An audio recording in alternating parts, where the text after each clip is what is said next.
Right? I think this is a very, very frightening moment. I don't know why everyone doesn't think about this all the time. I really don't. Actually, I sort of don't get that. It's kind of like playing cards on the Titanic. Jeff Nunokawa is a professor at Princeton University who specializes in 19th century literature. He has written many books and is beloved by all his students because of his energy, passion, and compassion.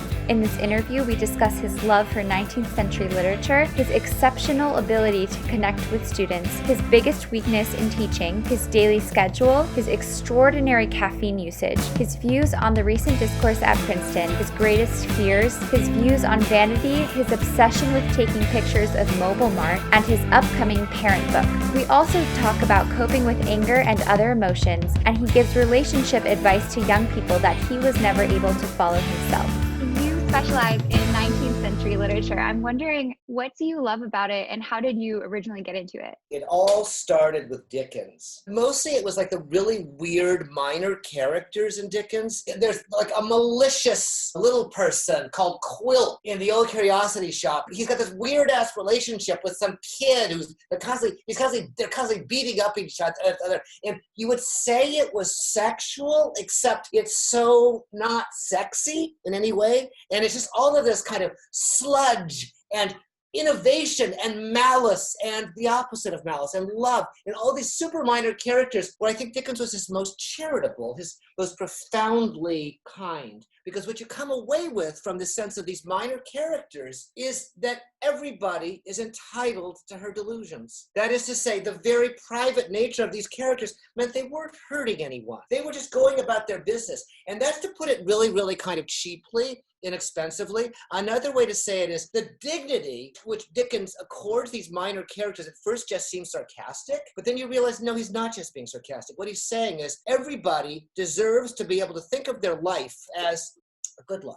Let me be clear, I'm not talking about mean characters. I'm talking about damaged characters, damaged lives, and that everyone deserves to find ways to take a certain amount of pride in their lives, in the work that they do, in the work just of existing that they do. So, you were in my Victorian class, so there's a character in David Copperfield called Mr. Macabre, and the Macabres are constantly shamming one another. And Mr. Macabre will say things like, and here I quote directly, "Do not be deceived by the sickly mask of mirth with which I cover my great cares." Meanwhile, but of course, he's actually totally happy, Mr. Macabre. So that was part of it. And then also, I just really enjoyed reading the books. The stories were so good, and it was Dickens, and from Dickens, I moved to George Eliot first and foremost. But once I got into it, I would never want to leave them. They're like family, and they really are. It's an imaginary family, and Dickens is also very smart about imaginary family. I once said this to a friend of mine who does early modern literature. He was really funny. I said, I really think of some of these characters as my friends. And he said, that's what you people have that do the novel.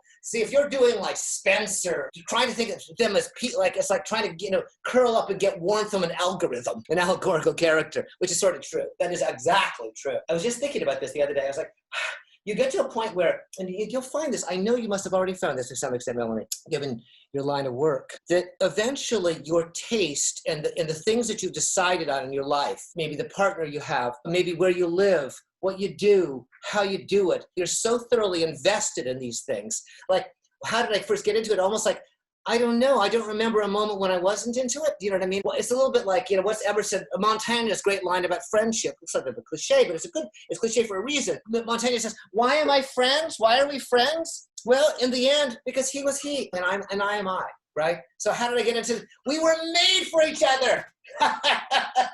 Not that Dickens was made for me, but I was made for Dickens. What do you adore about George Eliot in particular? These people who make you want to be good, That's what Eliot does. I think and how does she do that?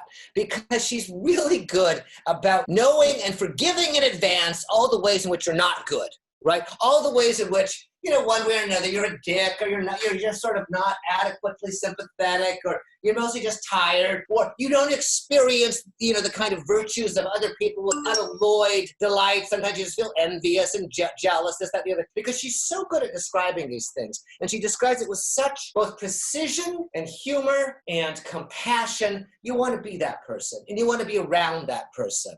That's how I feel about George Eliot's narrator. I want her to be my best friend. I want her to like me. And in order for her to like me, I have to be like the characters she's talking about, who are not, by the way, perfect characters. By any means. If you read Middlemarch, lots of imperfect characters, right? But, the people that she admires, I admire her so much that I want to be one of those people. I want to be with the sheep and not the goat. And the reason why that's great, why it's a gettable goal, because the people she loves are not angels. She loves Dorothea, not just because Dorothea wants to be St. Teresa. She loves Dorothea because she can't, because she fails to be St. Teresa. That's why she loves it. And she doesn't just fail to be St. Teresa because of the subjection of women. That's part of it, but that's not the only reason. It's also because Dorothea, like the rest of us, has an imperfect temper, right? That's what I love about her. It's funny, these days that we're living in now, Melanie, these days, I'm unusually, even by my standards, quick to emotion. I'm talking about George Eliot. Oh my God. But you know what I mean? You've read Eliot. You know exactly what I mean. It's like, you want to be on her side. You want her to be your best friend, Not all the time. I mean, she can be a pain in the ass too. I know. Show off, She's not perfect either, right? With Eliot, Melanie, one would be hard-pressed not to know that one is in the presence not only of a very humane person who can hang out with the locals, but also an extraordinarily, she is erudite. And you realize, wow, people often say, if you're really, really smart, you could apply that smart to wherever you are, right? You don't need some special circumstance, right? You don't need to be talking about Michelangelo. You don't need to be talking about Rubens. You could look at the kind of people that Michelangelo might have painted, that Rubens and that Van Gogh would have painted, because they're right in front of you, right? And no one knows that better than Eliot, and no one teaches that better than Eliot. I loved your lectures on Eliot and on Middlemarch. That was my favorite book probably that we read. That and a lot of them. You're quite a 19th century fan too. So you have very close relationships with a lot of students at Princeton, and that continue on after Princeton. That's true. What do you think that is? Is it your teaching style? Is it? That's a good question. You know what? I think a lot of it is. I think because, honestly, Melanie, here's something I've always, and this is true about other people too, but, several things. One is, I have no life. That is to say, I do have a life, but my private life is largely with students and former students. So it's not very private. This is about as private as I get. Somebody said to me years ago about the whole Facebook thing, that basically I took my life and just turned it inside out. You know what I mean? So, which is true. So I've learned how to, over many decades, I've developed a way of knowing how to be honest and how to have them let them know that they can be honest with me. Young people, old people too, but young people, I have found this to be so. They like it candid. And I get it, just to be honest. Just to say shit that is on people's minds that they want to be able to say. Do you know what I mean? There's very little that you could say to me, as far as opinions or whatever go, or just moods, or just, shitty moods or not shitty moods, happy moods that you're in. There's nothing that I'm not going to just be able to say, cool, unless you're hurting someone. I'll give you an example. A few years ago, a bunch of kids from a team, were you in an eating club? Tower. Were you in Tower? Good guess, right? Good memory, huh? Yeah. So a few years ago, I don't know, 10 years ago maybe, it was the night before when the bicker was all in the middle of the bicker. And the bunch of girls on the team were waiting to get in to hear from whether they're going to get into some club. And they said, Jeff, make us feel better. And I said, girls, I'm going to do better than make you feel better. I'm going to do something better than that. I'm going to make you feel okay about feeling shitty. And then I recited some of my favorite, Fall of Man type poems. And they were down with it. They were down with it. And these were not my closest friends. These were girls I liked. One of them said afterward, it's just great not to have someone tell us that we should, be happy and be whatever and be all upbeat, because they weren't feeling fucking beat. You know what I mean? They were feeling downbeat. And the idea of someone saying it is so, this is now it sounds like therapeutic banality, but to really say not just, it's okay to feel bad, but you can feel bad because this is a very shitty world we live in. And yeah, you're right. And then people stop feeling, you know what I mean? People like that. Kids like that. Adults do too, but kids know they do more immediately. Just that sigh of relief, that sigh when someone's being honest. That sigh is oh yeah, I don't have to listen to slogans. You know what I mean? And things become slogans so quickly. And young people smell that. They smell it. They smell fake a mile away. Adults do too, but we get into habits of lying. right? And I think with young people, those habits aren't as established yet. Here's the one way in which I'm a bad teacher. I have great difficulty relinquishing control of a room. Sometimes that can be good because it keeps you energetic, it keeps you very vigilant, right? Not anything that goes wrong in the room is on you. That has its limits. Like any style, it has its limits. Back in the day when I first started teaching at Princeton, I precepted for a guy called Andrew Ross, a professor. A student comes into my office and he says, Jeff, you should be more like Professor Ross. I said, what do you mean? Like when he's in a seminar, if things fall silent, his attitude is, it's not his problem. I would never have that attitude. Do you know what I mean? I would never feel that. I would think, oh my God, this is all about me. So there's a way in which my own narcissism can have generous effects. It has its limits too. And that's one of the things I really like about becoming an exhausted old man is I can't control the room to the same extent. I've had teachers before that I feel like they could care less, they were so over it. And I don't think are anywhere near that point. That won't happen. That won't happen. But also, Melanie, there's something about entering a classroom or giving a lecture in a seminar room where if you're not feeling a certain thrill, there's a problem. That's just exciting. In a room with a group of people and they're expecting something, and that expectation keeps you honest. It frames you. I do not want to disappoint them. And by disappointment, I don't mean they're not going to love me. I mean, well, that's part of it. But I mean disappoint them in the sense of they're there to undertake some intellectual work. And I don't want to disappoint them. I just don't. I never do. I never do. You mentioned that you are quick to emotion. Do you mean you are quick to get angry or tear up? I don't like being angry. Some people I think are good with anger, good at it. I'm not. I'm scared of it. I don't like being around it. I don't like subjecting others to it. I don't like getting it from others. That's a character defect. That's something I have to work on because I think anger is really important. I don't mean social media, that kind of There's such a thing, sounds so new agey, but channeling your anger, making it into good argument. I'm thinking a lot about that lately with my classes. But it doesn't have to be just rage all the time, right? And the essays that have come to interest me the most in recent years have been essays which, in one way or another, take up the issue of anger. So you use your emotions, you're saying, to produce. So important, yeah. A whole sort of field of scholarship began to blossom around Foucault's second 2 volumes of the History of Sexuality, which were about the care of the self. And what needed to be done was the recognition of our affects, our emotions, our drives, our passions, both vehement and soft, as something like the instrument, like our instrument, like your voice, that we shape.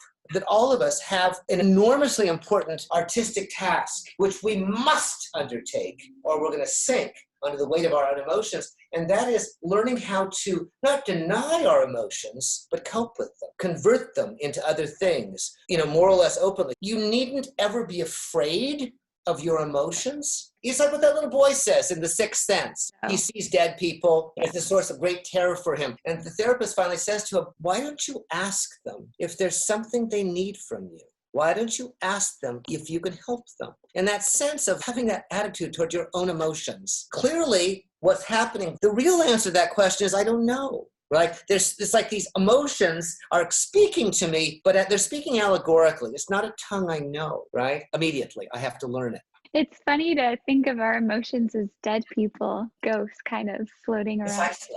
Well, C.F. Freud, right? So much of that is exactly right. Thus, the shadow of the object falls upon the ego of the lost object. That's Freud's definition in Strachey's canonical translation of melancholia. What are our emotions, Melanie, if not ghosts? Living ghosts. Warm, cold, breathing, not breathing ghosts. What are our emotions if not that? What one existential phenomenologist calls the affective a priori, the emotional a priori, that givenness of a certain emotional state. Why are we feeling this way? Well, what we immediately do when we have a feeling is to start trolling around to find, as it were, an objective correlative, an explanation for this feeling. Why do I feel this way? Do I blame someone? Do I fear someone? Do I find some way of reproducing the scenario with I associate that emotion? It's the work we must always undertake whenever we try to therapize. That moment when you can interrupt that, so important. So much what literature is about, so much of the literature I love is about about. On my own heart, let me more have pity on, Hopkins says. On my own heart, let me more have pity on. Could you talk a little bit about like your daily routine?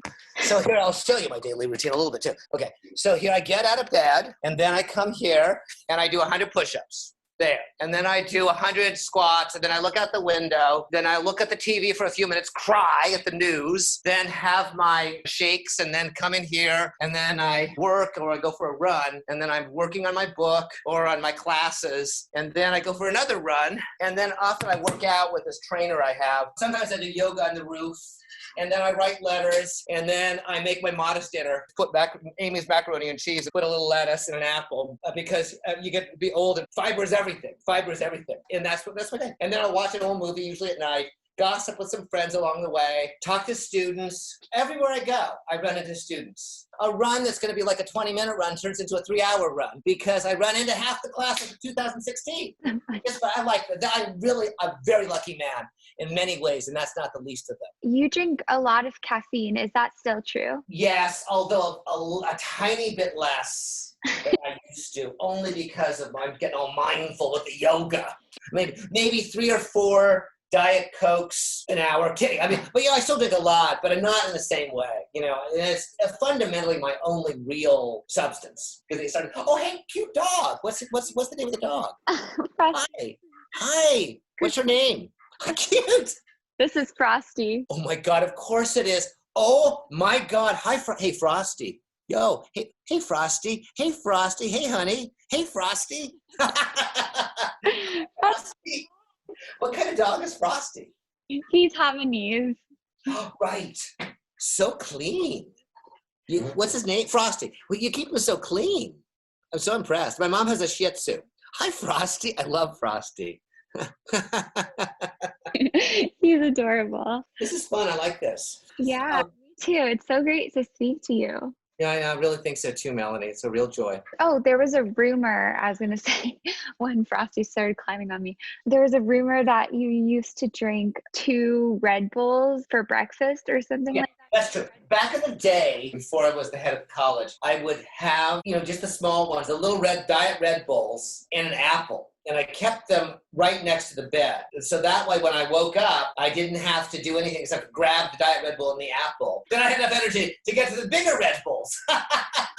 But the apple is key. The apple is key. What do you think about the recent discourse on the Princeton campus? Complicated, so complicated. It's a really important moment. I'm not sure how we've come to a place where it's not apparent that, and this is going to sound dogmatic, but I mean it. I don't understand why we're not talking all day long, all the time, every one of us, about November 3rd, 2020. My mother's 90. For no one alive now can there be a more important election, I think, than this election. I think everything's at stake. And I know people agree with me, but I'm not, and it's maybe people just think like, well, there's nothing I can do about it or something. But I think anything that distracts, to my mind, until November 3rd, from the central mission of this election, I don't understand. I have no time for really right now. Do you know what I mean? It's a little bit like World War II before the things turned. I think this is a very, very frightening moment. I don't know why everyone doesn't think about this all the time. I really don't. Actually, I sort of don't get that. But, somebody said to me, well, people want to be able to do something. It's like, I guess. But there's a moment where I sort of feel like until November 3rd, it's kind of like playing cards on the Titanic. Do you know what I mean? Like, I just feel like, wow, this is huge. We're so close to losing any semblance of what we call democracy in this country. So close. I don't know why that's not what people are talking about all the time as far as politics goes. So you think the stakes are a lot higher than people realize? Well, I'm not sure if it's higher than they realize, but it's higher than they can cope with realizing for very long, myself included. What is that painting behind you? Oh, that's my grandpa's painting. It's of a market in Tel Aviv. So this is a little different. What are you most afraid of? Oh, such a good question. Oh, that's a really good question, actually. I think about that question a lot, Melanie, because I am such an intensely anxious person. But strangely enough, my anxiety has kind of leveled off in the last year or so. And I don't know, partly that's age and it's partly, but I'm going to tell you what I fear the most. Just really, this is going to sound weird, but I'm going to be really honest. I fear that everything I've thought since college, that everything, and even before college, is wrong, that everything I've thought is wrong. Everyone, when I was in college and in graduate school, it was all about Marxism. It was all about a sense that capitalism cannot survive and it shouldn't survive, that it's too awful a system. And I sort of got off that train. After a certain moment, I thought, well, okay, that's great, but we need incremental change and incremental progress and all that. But that train is not working out very well right now. That train of, well, work within the system, incremental improvements, et cetera, et cetera. So the thing I fear most is that everything I've thought and believed is wrong. That scares the shit out of me. I've become, I think, slightly less fearful about my physical ruin than I used to be. I feel like I've become more vain since high school. Maybe it's something I need to work on. There's something healthy about that. Let me explain what I mean. At least in my case, I was vain as a kid and then whatever. And then I was just inside my head and inside my books for a long time. First thing I did after I got my job was to start really working out, really caring about my appearance. And that was really great for a while because it got me healthier. It made me feel more self-confident in certain ways. And I should remember something my mom said to me decades ago. She has, I don't know what your mom was like, but my mother has all these pictures of me up all over the house. I find it punishing. These pictures are horrible.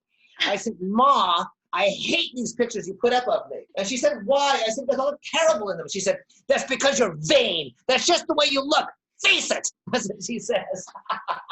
So you showed me your window, and I see on your Instagram page that like every morning or afternoon or evening, you take pictures of Mobile Mart. I'm wondering. Yeah. It's kind of like, it's going to sound dumb, but it's there because it was there. It's like the climbing of the mountain. It was there. It's been there for a long time. But then as the years have gone on, Melanie, probably any explanation of an obsession or of a compulsive practice is a little bit artificial. I have one answer, but it's more of the effect of the pictures than the motive. What it offers up is an unlikely image of stability. You've written a few books, and the most recent one, if I'm not wrong, is The Notebook. Is that? Yeah. Which is basically just notes. It was a notebook. So I'm working really hard on a book now about what it was like to be raised by parents like mine. And I really mean it that way. It sounds, it's specific to my family, but it really wants to be a general feel. What interests me, Melanie, in this book is what it was like to be raised by old school, New Deal, sort of melting pot, moderate liberal Democrats whose politics and prophecies and general ethics at the time we were growing up just seemed so boring, so middle class, middle brow, and that was my parents to a T. Middle everything, middle of the century. One variation was my dad was Japanese, American, and my mom is very white, kind of low-class WASP white, past the potato salad ma white. But here's the funny thing, which I will tell you, actually, this just touches on what I'm getting at. It's about my parents, who are funny people, funny in both senses. But I'll put it this way to you, Melanie. When my father died, which was partly the inspiration and the permission for writing this book, because I would never do it if he was alive, I said to some people who asked what he was like, I said, my father was at once one of a kind and a total type. Both those things at once. It is the paradox of those things. Those sentiments. No man is above the law. You trick or treat for UNICEF. You do things that are for a good cause. You never laugh at Hitler. You never laugh at the Hogan's Heroes. We were never allowed to watch Hogan's Heroes because it was wrong to try to make light of the Nazis. La, la, la, la, la. All that kind of mid-60s, early whatever. Work within the system. Always work within the system. My mother, if she had any kind of real religion after she read the Bible and realized it was not literally true, it was probably the FDA. It was the Food and Drug Administration, that kind of government regulation, right? Those are the things you have to fund and trust. Interstate highway, fluoride in the waters. They were anti-extremists, my parents were. They believed in parties. My parents were solid Democrats. They never had the imagination to abandon their principles. I actually think your parents, my parents' generation, they were mostly inside their hearts atheists. I mean, even if they were religious, they were too science-oriented. They were too Weberian sort of disenchantment with the world things. They believed in chemistry. They believed in germs. They believed in, They solid to science. So for my mom, she reads the Bible, when she's in high school. And she says, I read that book. It scared the shit out of me. I said, why? And she said, well, all my friends, my boyfriend, all my friends in whatever, in her little town north of Spokane, they all said they believed this book. and I knew it was not true. This isn't true. I scared the shit out of me. It's like I was surrounded by, it was like being in a science fiction story. That's the truth. And I think with a lot of people of that generation, you scratch even some of the most faithful of them. They're not believing anymore than they believe in the tooth fairy, right? They don't believe that you could anthropomorphize a first cause. They're too rational. They still believe in religion, as my mom would say, because you need the background and the foundation, but it's an ethically driven religion. You said I'm sick, all that stuff. That's the world I'm trying to reproduce. I'm trying to capture in this book that I'm writing, the things that our parents, that your grandparents taught your parents. And let me be clear, it was highly specific historically. Ironically or dialectically, as is often the case, that which claims universality is highly specific historically. But at its best, it was solid and stable and sturdy and good history. That's what this moment's about. You asked me about the controversies that are going on campuses. Some part of me is loath to relinquish some sense that it's very important that we have a sense of politics, of communality, of sociality, of the polis, of the public sphere, which, brace yourself, transcends the specificity of this or that identity. I just think it's so important. And at the heart of what we were learning, my friend, that was it. That was the gospel at the center of all this. In order to have a public sphere, believe me, I know 6 ways to Sundays, all the arguments against this. Believe me, I was raised on them. That's what the world is about. I read Marx before I read Freud. Well, all I know is that the book that I'm writing is in part about not just nostalgia, because my parents were really messed up people, but part of what they were teaching us was solid. I was watching some other interviews with you, and I remember in one of them you said you were never able to have a relationship because would want to deal with you or something like that. You said, is that still true or? Truer than ever. It becomes more true with each passing day. I'm just so glad that I stopped subjecting people to that. I'm so glad I did that. I have lots of friends, and in my mind, I'm quite married. Every night I marry somebody different. But I really feel that one of my great deeds in life is not to subject people to that much dealing with me. I like being single, and I like my identity as a single person. I embrace it. You and I, the society we live in, Princeton, New York, la, la, la, la, la, the binary I found most consequential wasn't genderic, it wasn't gender, it wasn't even sexual when it comes to the realm of romance and all that, sexual identity. Isn't male, female, isn't gay, not gay, or queer, not queer. It's single or coupled. That's what it is. If you're single versus not, and you go to Princeton, and particularly conspicuous in Princeton, I was super close to people who were single. I was close to other people too, but the thing with people who are single is sort of like that was a hugely important, it's a very much understudied and underappreciated kind of identity circumstance in our society. It's sort of like, in lots of places, it's hard to know how to cope with someone who's single. The same kind of vocabulary as there is around, say, queerness or gender, right? Or or sexuality, right? Which isn't the same thing as queerness, right? It's a single, not single. It's kind of simple, and it's so consequential. I'll tell you something, Melanie. What's interesting is when I was younger, I didn't think of single I didn't think there was that much differences.